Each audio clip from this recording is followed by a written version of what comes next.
Hello everyone, good morning once again. So nandito na naman ako guys sa Indigenous People's Park. Yan. So ito lang ang pwede kong puntahan na lugar guys.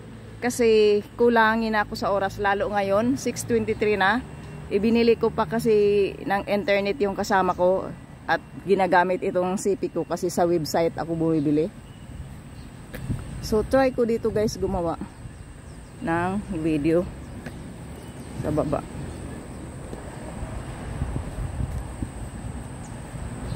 Try ko dito pala.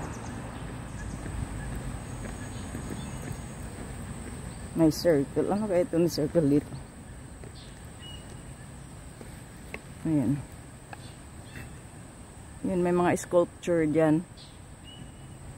Ng mga ninuno nila.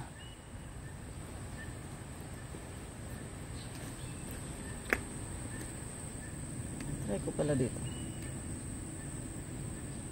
Hello guys, so try ko pala dito ako gagawa ng video. So kunan ko lang ng magandang view. Wala namang maganda. So try ko na lang dito guys. So putulin ko muna ito kasi para makagawa ako guys, gusto ko sumayaw. Habang wala pang mga maglilinis dito kasi hindi pa sila tapos maglinis dito guys. Kasi yung mga puno nga, mga hindi pa nahahakot. Ayan oh, hindi pa nahahakot talaga ang mga puno. Tsaka yan, hindi pa nalilinis dyan.